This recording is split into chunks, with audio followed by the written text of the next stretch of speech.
നമ്മൾ stress management ടെക്നിക്കിനെ കുറിച്ച് കഴിഞ്ഞ എപ്പിസോഡിൽ പറഞ്ഞിട്ടുണ്ട്. അതിൽ നമ്മൾ പറഞ്ഞിട്ടുള്ളത് എക്സർസൈസിന്റെ പ്രാധാന്യത്തെ കുറിച്ചാണ്. എക്സർസൈസ് പോസിറ്റീവ് ആയിട്ടുള്ള ഹോർമോൺസ് എല്ലാം സെക്രേറ്റ് ചെയ്യും. ഈ സ്ട്രെസ് നമ്മുടെ ശരീരത്തിൽ വരുമ്പോൾ ആവശ്യമില്ലാത്ത അഡ്രിനാലിൻ, കോർട്ടിസോൾ പോലെയുള്ള ഹോർമോൺസ് ശരീരത്തിലേക്ക് കൂടുതലായിട്ട് ഇജാക്കുലേറ്റ് ചെയ്തു പോവുകയും ഫ്രീ റാഡിക്കൽസ്, അതായത് ടോക്സിക് ആയിട്ടുള്ള ഫ്രീ റാഡിക്കൽസ് എല്ലാം കൂടുതലായിട്ട് ഉണ്ടാവുകയും ചെയ്യുന്നു. അത് നമ്മുടെ ബോഡിയുടെ നാശത്തിന് കാരണമാകും. ഇതിനെ എന്താ പറയുക, കൺട്രോൾ ചെയ്യാനായിട്ടുള്ള ഒരു അടുത്ത ടെക്നിക്കാണ് പ്രോഗ്രസീവ് മസിൽ റിലാക്സേഷൻ.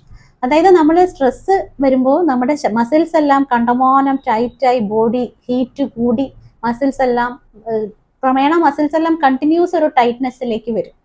ഇതിന് നമുക്ക് പ്രോഗ്രസീവ് മസിൽ റിലാക്സേഷൻ ടെക്നിക്ക് ഒരു നല്ല ഒരു കാര്യമാണ്. കാരണം നമ്മൾ ഒരു പർട്ടിക്കുലർ മസിൽസ് നമുക്ക്, അതായത് കാലിൽ നിന്ന് തുടങ്ങി നമ്മുടെ കാഫ് മസിൽസ് നമ്മുടെ ജസ്റ്റ് ഒന്ന് കൺട്രാക്ട് ചെയ്യുക, റിലാക്സ് ചെയ്യുക. അതേപോലെ തൈ മസിൽസ്, അബ്ഡമൻ മസിൽസ്, ഇങ്ങനെ നമുക്ക് അസെൻഡിങ് ഓർഡറിൽ നമ്മുടെ മസിൽസ് ഇൻക്ലൂഡിങ് ഫേഷ്യൽ മസിൽസ് വരെ നമുക്കൊന്ന് കൺട്രാക്ട് ചെയ്ത് റിലാക്സ് ചെയ്ത്, അങ്ങനെയാണ് ഇതിൻ്റെ ഈ progressive muscle relaxation. Muscles contract ചെയ്ത് കഴിഞ്ഞാൽ മാക്സിമം ഹോൾഡ് ചെയ്യുക, അതിനുശേഷം റിലാക്സ് ചെയ്യുക. ഇങ്ങനെ ചെയ്യുമ്പോൾ നമ്മുടെ ശരീരത്തിൽ ഉണ്ടായിട്ടുള്ള പിരിമുറുക്കങ്ങളെല്ലാം കുറഞ്ഞിട്ട് നമ്മൾ കുറച്ച് റിലാക്സ് ആവുന്ന ഒരു അവസ്ഥയാണ് ഈ പ്രോഗ്രസീവ് മസിൽ റിലാക്സേഷൻ ടെക്നിക്ക്.